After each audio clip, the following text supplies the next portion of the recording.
All right, guys, we are back once again with the best 5 minutes of your day. And the title of this video is kind of a sham because you don't need to say bye-bye to squats. You don't need to say no to squats. They are a good exercise, but what I want to do with this video is share with you some alternatives that might be more appropriate for some people that are walking away with some pain. Particularly when we talk about squats, again, we know that it's an awesome exercise because it's something that transfers over into real life. I mean, how many times a day are you bending at the knees, bending at the hips, bending at the ankles so you can go down and come back up? I mean, anytime we get on a toilet, anytime we sit in a chair, we have to have this ability to squat. But many athletes walk away suffering back pain, knee pain, hip pain, and that is just not right. And we don't want to force people to go through that motion. So I want to share with you an alternative, which I think is fantastic, which I think is awesome, which many of you are going to take a look at and say, I know that, I do it already. But if you stick around, I'm going to share with you a multitude of tweaks that you haven't seen before and that you can automatically apply to your workouts and get big changes. I'm going to give you the rationale behind it too. So it's not just look at a cool exercise and do it. It's actually giving you some reason for it. So the exercise that I am talking about that you know and probably already do looks something like this. Take a look real quick, dropping the camera. I have a small bench over here. One foot is going on top of the bench. My other foot is here. I am in a split stance position. This foot is elevated. We call this a rear foot elevated Bulgarian squat. Looks something like this. Little hinge at the hips. I go down, I come back up. I go down, I come back up. Again, this is an awesome exercise because it mimics the demands that a squat would have in that it's a lot of lower body stuff. We got glute activation big time. We got thigh, quad, hamstring activation, getting a little bit of foot stabilization training in there. Again, the whole time I'm having to control my spine. Looks and sounds a whole lot like a squat. The big difference is from the get-go, you can see we're splitting your body into half. So this back leg being elevated like this ends up being an awesome stretch for the front of your hip, for your thigh, for your quad right there. Again, while the other leg is being used as the driver to produce the movement. Again, this is awesome because when you look at that split squat position, when you look at my foot elevated like this, and then you look at something like this, you understand that it mimics the demands of walking, running, and throwing, which when we talk about functional fitness, there has to be some carryover. Again, I think this is more appropriate for many athletes because many athletes suffer from the back squat position because when you take a look at asymmetries and how they move left to right, oftentimes this ends up being a big deal when we're doing an exercise that's called a bilateral type of movement, which a back squat ends up being. For example, if you find out that you have an athlete that has better ankle mobility on one side, meaning they can push their knee further on one leg versus the other, this creates changes throughout their body. If you have one ankle, say it's this one that has better mobility, as you hit the bottom of your squat, one thing that ends up happening is this knee is able to travel over further on this side, whereas this one can't. If you take a look at what's happening in my hips, you see my hips end up kind of shifting to the side. You end up seeing my shoulders kind of rotate further. Think about what that means if you have a barbell on your back and you have all that weight going on. You're doing this kind of helicopter effect, which cannot be good for the vertebrae of your lower back, which cannot be good for your disc, and again, is not going to be conducive with maximum performance. So, if nothing else, the rear foot elevated split squat position is a way of bisecting out asymmetries just a little bit and treating one leg on its own and helping you kind of conform to your abilities just a little bit better. And again, we're training one leg at a time, so the load that you have to hold, whether it's on your back and your hands down towards the ground, is not going to have to be as great to produce as great results. So there you go. There's kind of the spiel on it. Now let's get to the tweaks, many different little things that you could do. We're going to start off with foot cam. I'm going to show you what my feet can do to make this exercise just a little bit differently. Again, first, the setup, some little tweaks that you could do. We'll talk specifically about this lead leg for a second. When you set yourself up to try to get the most out of your glutes, you'll want to take this foot. I'll use a stick here for balance real quick. But you'll want to take your foot and kind of screw it into the ground. So you're almost thinking that you're squashing a bug. You tighten up there, then you let that outer little bone, the bone on the small toe kind of hit the ground. Then you screw your foot in. You're thinking about, with your foot on the ground, kind of working on turning your knee out. automatically this sends some force into your glutes and into your thigh to help make this a little bit more of an effective exercise. Different things that you could do with this. You want to emphasize it just a little bit more.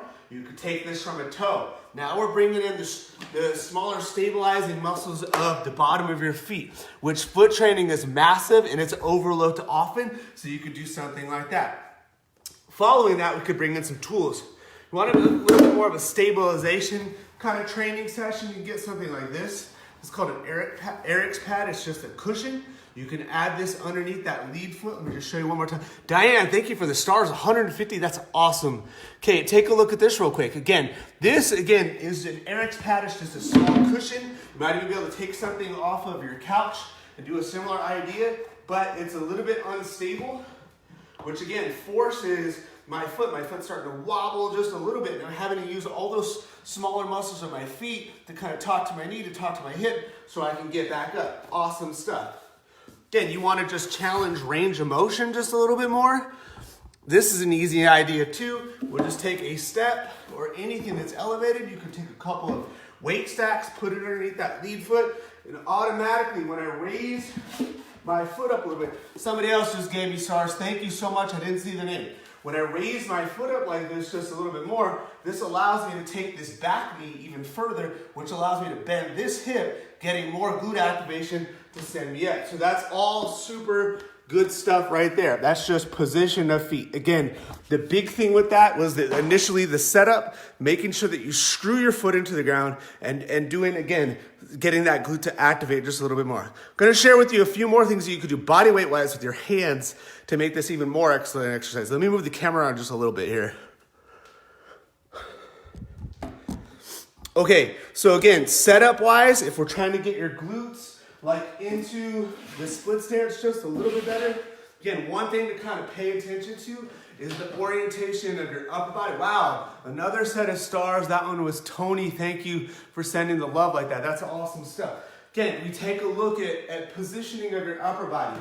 We're in that split stance position. The more vertical that your chest is when you go down and go up, it ends up being more quad dominant. The more that you take your chest and kind of fall forward a little bit, you can see that, I guess. If I bring my chest forward, you can see what happens. My hips go back. This has a lengthening effect on my glutes. Wow, another set of stars. Thank you, Tanya.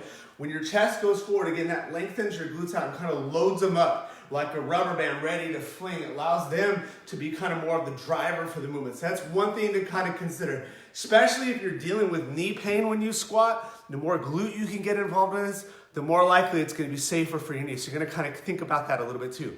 Other things to kind of consider is what you can do with your hands. If you have limitation in your abilities to bend at the hip, so this is called hip flexion. If, say, when you do back squats, you can't get very deep, you could use your hands to help you cheat that just a little bit and create better mobility in your hip, better flexibility, better bendability in your hip by using your hands as a driver. When you go down, you just drive your hands back. And you can kind of see what happens. My chest falls forward, and this allows me to bend through my hip just a little bit more. You could use your hands as a driver to help you get back up, particularly when you're fatigued.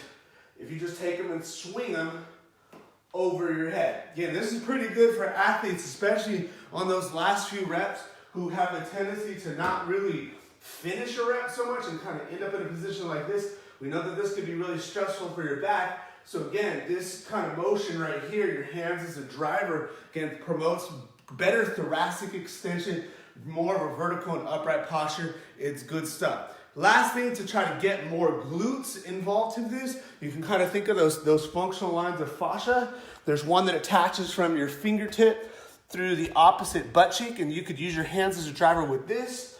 Again, it looks something like this, where you just allow your hand to kind of reach off to the side, and we use this opposite hand one more time as a driver to push your hips back, and then fire you back up, and that looks a whole lot like running right there. So there's a few tweaks right there, and that's without adding any kind of weight whatsoever. So I want to kind of give you a couple more ideas of how you could load this. One awesome addition to this exercise would be bands. Now, there's a couple places that you could put bands that make this pretty stinking cool too.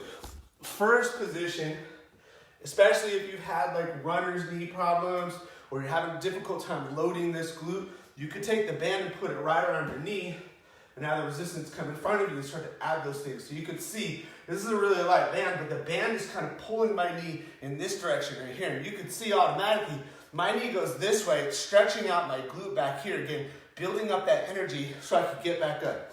And if you've had runner's knee, that's an exercise that you definitely want to add into your program because you want to make your glute have to work harder to help you decelerate into the bottom position when your foot hits the ground. Other things that you could do, again, if you're having a hard time activating the smaller muscle on the outer hip right here, your glute medius, you could change the angle of the knee just a little bit, or the angle of the band a little bit too. Again, taking the band here, and again, same kind of orientation where I bend from my hips hinge just a little bit, and as I descend, I reach. You can see now the band is forcing my knee in this way. This is stretching out that outer hip capsule, forcing me to fire it back up as I come up into my position right here. So you're just kind of concentrating on knee and first two toe. Other things to kind of consider with that you could do, we could bring in the back just a little bit more, make this more of an integrated exercise, turn this into a rowing pattern. So foot on ground, we'll take that opposite hand, and we'll add a reach here. With that, it allows you to kind of get rhomboid, up or lat involved into the pattern split squat. I'll show you a couple more things because honestly I'm kind of running out of gas here. But with dumbbells, there's a few awesome adaptations that you can make with this too. Obviously you could go loaded at 3 positions. You could keep them by your sides. You can kind of put them here. You could go overhead. Those are pretty well known. One thing that isn't really well known that I think is an awesome exercise for particularly people who have suffered from old sprained ankle injuries is loading on just one side. And this is definitely something that people could start doing like right away and get some benefit from. Again, if we load the dumbbell in the hand opposite of the foot that's down, the dumbbell's gonna wanna pull me this way. I'm gonna have to overcorrect through my obliques and through my shoulders to keep my shoulders nice and level. This is gonna use some of my core here, but more importantly, it's gonna use that outer hip as I go down and come back up through the motion. So it looks something like that. Again, levels of progression with this. You could hold that at your shoulder. You could hold it overhead. You could even turn this into an integrated movement where you're hitting the bottom of that Bulgarian squat and then you're pressing up and adding a press to it. So there you go, guys. I don't know how many different versions of that you got, but I'm almost out of breath. I probably could come up with 10 more. So if you got questions, comments, concerns, let me know like right away. If you want to skip all that, you want to have some of this creativity built into your plans and your routines, I can absolutely positively help you out, but I have to see you first. The Body Blueprint allows me to do that via Skype or Zoom. Aiko, thanks for checking in. I'll take a look at you. I'll hear your history. I'll watch you move, kind of study your posture and start to plan out drills that are going to be a little more effective and safe for you as you kind of progress through fitness. Anyways, you guys got questions, comments, concerns about that or anything else, just let me know right away. And I am out of here. Thanks for checking in.